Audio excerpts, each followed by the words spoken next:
ഒരു ദിവസം പതിവ് പോലെ പ്രവാചകൻ തന്റെ കഴുതപ്പുറത്ത് നഗരത്തിൽ നിന്നും വളരെ അകലെയുള്ള തന്റെ ഫാമിലേക്ക് പോകുകയായിരുന്നു.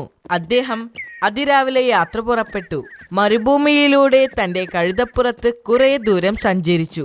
അത് നല്ല ചൂടുള്ള ദിവസമായിരുന്നു. സൂര്യൻ കത്തിക്കൊണ്ടിരിക്കുകയായിരുന്നു. ഉച്ചയോടെ അദ്ദേഹം ഒരു ചെറിയ പട്ടണത്തിൽ എത്തിച്ചേർന്നു. അവിടെ ആരും ജീവിച്ചിരിപ്പില്ലായിരുന്നു. തകർന്ന കെട്ടിടങ്ങളും ചുവരുകളും കിണറുകളും മനുഷ്യരുടെ ധാരാളം അസ്ഥികളും അദ്ദേഹം അവിടെ കണ്ടു. പ്രവാചകന് നല്ല ക്ഷീണമുണ്ടായിരുന്നു. ആ പട്ടണത്തിൽ കുറച്ചു സമയം വിശ്രമിക്കാൻ പ്രവാചകൻ തീരുമാനിച്ചു. അദ്ദേഹം കഴുതപ്പുറത്തു നിന്നും ഇറങ്ങി ഒരു മരത്തണലിലിരുന്നു. പ്രവാചകൻ തന്റെ ബാഗിൽ നിന്നും പഴങ്ങൾ എടുത്ത് തിന്നാൻ തുടങ്ങി. കുറച്ചു സമയം അദ്ദേഹം അവിടെ ഇരുന്നു. അതിനുശേഷം എഴുന്നേറ്റ് ചുറ്റും നോക്കി. പിന്നീട് ചുറ്റിലും കൂടിക്കിടക്കുന്ന അസ്ഥികൾ അദ്ദേഹം ശ്രദ്ധിച്ചു. അള്ളാഹു എങ്ങനെ ഇവരെ വീണ്ടും ജീവിപ്പിക്കും? അദ്ദേഹം ജിജ്ഞാസയോടെ ചിന്തിച്ചു. പ്രവാചകൻ ഇങ്ങനെ ചിന്തിച്ചത് അള്ളാഹുവിലുള്ള അവിശ്വാസം കൊണ്ടല്ലായിരുന്നു, മറിച്ച് ആകാംക്ഷ കൊണ്ടായിരുന്നു. അദ്ദേഹം ചിന്തിച്ചത് അള്ളാഹു മനസ്സിലാക്കിയപ്പോൾ അള്ളാഹു തന്റെ ശക്തി അദ്ദേഹത്തിന് കാണിച്ചു കൊടുക്കാൻ തീരുമാനിച്ചു. അതിനുവേണ്ടി മരണത്തിന്റെ മലക്കിനെ പ്രവാചകന്റെ അടുത്തേക്ക് അള്ളാഹു അയച്ചു. മലക്ക് പ്രവാചകന്റെ അടുത്തു വന്ന് അള്ളാഹു പറഞ്ഞതുപോലെ പ്രവാചകന്റെ ജീവൻ എടുത്തു. പ്രവാചകൻ ജീവനില്ലാതെ ഏകദേശം 100 വർഷക്കാലം അവിടെ കിടന്നു. അതിനിടയിൽ പ്രവാചകന്റെ കഴുതയും ചത്തുപോയി. ആ 100 വർഷത്തിനിടയിൽ ധാരാളം മാറ്റങ്ങൾ സംഭവിച്ചു. 100 വർഷങ്ങൾക്ക് ശേഷം അതേ മലക്കിനെ അള്ളാഹു അദ്ദേഹത്തിന്റെ അടുത്തേക്ക് വീണ്ടും അയച്ചു. മലക്കെത്തി പ്രവാചകനെ മരണത്തിൽ നിന്നും വീണ്ടും പുനർജീവിപ്പിച്ചു. പ്രവാചകൻ കണ്ണുകൾ തുറന്നപ്പോൾ അദ്ദേഹത്തിന്റെ മുൻപിൽ മലക്ക് നിൽക്കുന്നുണ്ടായിരുന്നു. നിങ്ങൾ എത്ര കാലം ഉറങ്ങി? മലക്ക് ചോദിച്ചു. അപ്പോൾ വൈകുന്നേരമായിരുന്നു. പ്രവാചകൻ ഉറങ്ങിയിരുന്നത് ഉച്ചയ്ക്കായിരുന്നു. ഞാൻ ഒരു ദിവസം അല്ലെങ്കിൽ പകുതി ദിവസം ഉറങ്ങിക്കാണും. അദ്ദേഹം ആശയക്കുഴപ്പത്തോടെ മറുപടി പറഞ്ഞു. നിങ്ങൾ 100 വർഷമായി ഉറങ്ങുകയായിരുന്നു, മലക്ക് പറഞ്ഞു. അത് കേട്ടപ്പോൾ പ്രവാചകൻ ഞെട്ടിപ്പോയി. അദ്ദേഹം ജീവിതത്തിലേക്ക് തിരികെ വന്നത് അള്ളാഹുവിന്റെ ശക്തി കാരണമാണെന്ന് അദ്ദേഹം മനസ്സിലാക്കി. പിന്നീട് മലക്ക് പ്രവാചകന്റെ കഴുതയെയും ഉണർത്തി. പ്രവാചകൻ അദ്ദേഹത്തിന്റെ വീട്ടിലേക്ക് തിരിച്ചു പോകാൻ തുടങ്ങി. ആ ദിവസം പ്രവാചകൻ ഒരു കാര്യം മനസ്സിലാക്കി. അള്ളാഹു തന്റെ ജനതയ്ക്ക് നൽകിയ ശിക്ഷയായിരുന്നു അത്. അദ്ദേഹം തന്റെ ജന്മദേശത്തെത്തിയപ്പോൾ വീണ്ടും അത്ഭുതപ്പെട്ടു. അദ്ദേഹം അവിടെ നിന്ന് പോന്നിട്ട് 100 വർഷം കഴിഞ്ഞല്ലോ. നഗരം മുഴുവനും മാറിയിരിക്കുന്നു. പുതിയ കെട്ടിടങ്ങളും പുതിയ തെരുവുകളും ഉണ്ടായിരിക്കുന്നു. അദ്ദേഹത്തിന് ആരെയും തിരിച്ചറിയാൻ കഴിഞ്ഞില്ല. അദ്ദേഹം ആ കഴുതപ്പുറത്ത് നഗരത്തിലൂടെ സഞ്ചരിച്ചു. എന്നിട്ട് തന്റെ വീടിന് നേരെ യാത്രയായി. അദ്ദേഹം തന്റെ വീട്ടിലെത്തിയപ്പോൾ അവിടെയുള്ള ആരെയും അദ്ദേഹത്തിനോ അവർക്ക് അദ്ദേഹത്തിനെയോ തിരിച്ചറിയാൻ കഴിഞ്ഞില്ല. നിങ്ങൾ ആരാണ്? അവിടെ ഉണ്ടായിരുന്ന ഒരു സ്ത്രീ ചോദിച്ചു.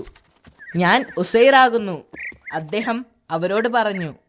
എന്നാൽ അവർ തല കുലുക്കിക്കൊണ്ട് പറഞ്ഞു അവർക്ക് അദ്ദേഹത്തെ അറിയില്ല എന്ന്. അവർ അവിടെയുണ്ടായിരുന്ന പുരുഷന്മാരോട് അദ്ദേഹത്തിനെ അറിയുമോ എന്ന് ചോദിച്ചു. അവർക്കാർക്കും അദ്ദേഹത്തെ അറിയില്ല എന്ന് പറഞ്ഞു.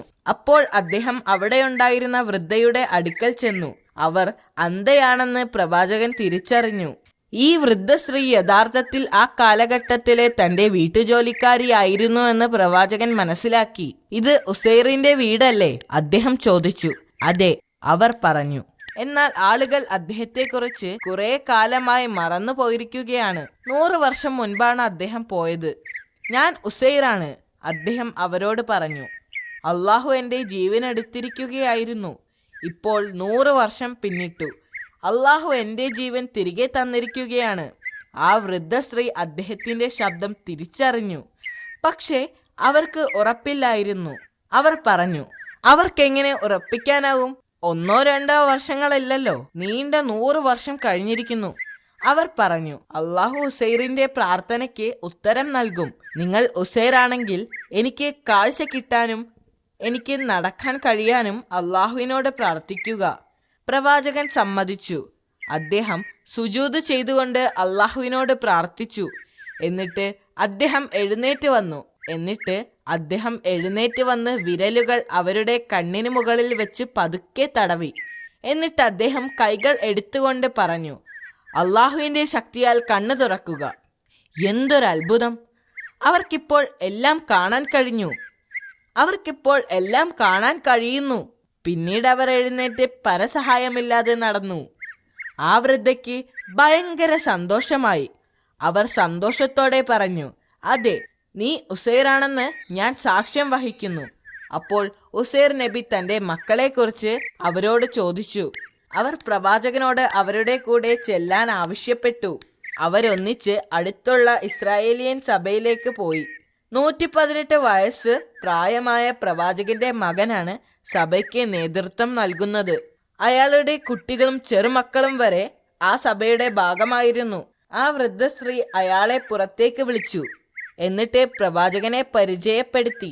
ഇത് നിന്റെ പിതാവാണ്, ഉസൈർ. അദ്ദേഹം തിരിച്ചെത്തിയിരിക്കുന്നു. ഞങ്ങളുടെ പിതാവ് മരണപ്പെട്ടിട്ട് ഏകദേശം 100 വർഷമായി. പിന്നെങ്ങനെ ഇത് സംഭവിക്കും? അവരാകെ ആശയക്കുഴപ്പത്തിലായി. ആ വൃദ്ധ സ്ത്രീ ആവർത്തിച്ചുകൊണ്ട് പറഞ്ഞു, നിങ്ങൾ കള്ളം പറയുകയാണ്. അദ്ദേഹത്തിന്റെ മകൻ പറഞ്ഞു, 100 വർഷം കഴിഞ്ഞ് എങ്ങനെയാണ് അദ്ദേഹം തിരിച്ചു വന്നത്? എന്നെ നോക്കൂ, അവൾ പറഞ്ഞു. ഞാൻ നിങ്ങളുടെ പഴയ ജോലിക്കാരിയാണ്. എനിക്ക് മുൻപ് കാഴ്ചയുണ്ടായിരുന്നോ? നീ എന്നെ അവസാനമായി കണ്ടപ്പോൾ എനിക്ക് നടക്കാൻ കഴിയുമായിരുന്നോ? നിന്റെ പിതാവ് എനിക്ക് വേണ്ടി അള്ളാഹുവിനോട് പ്രാർത്ഥിച്ചു. ഇപ്പോൾ എനിക്ക് നടക്കാനും കാണാനും കഴിയും. പ്രവാചകന്റെ മകൻ എഴുന്നേറ്റ് നിന്ന് അവരുടെ അടുത്തേക്ക് ചെന്നു. എന്റെ പിതാവിന്റെ തോളിൽ ഒരു കറുത്ത മറുകുണ്ടായിരുന്നു എന്ന് അദ്ദേഹം പ്രവാചകനോട് പറഞ്ഞു. നിങ്ങൾക്ക് ആ മറുക് കാണിക്കാൻ കഴിഞ്ഞാൽ ഞങ്ങൾ നിങ്ങളെ വിശ്വസിക്കാം. പ്രവാചകൻ അദ്ദേഹത്തെ തന്റെ മറുക് കാണിച്ചു. അത് തന്റെ പിതാവാണെന്ന സത്യം അദ്ദേഹം തിരിച്ചറിഞ്ഞു. അവർക്കത് വിശ്വസിക്കാനായില്ല. അവർക്ക് മനസ്സിലായി തങ്ങളുടെ മുന്നിൽ നിൽക്കുന്നത് അവരുടെ പിതാവാണെന്ന്.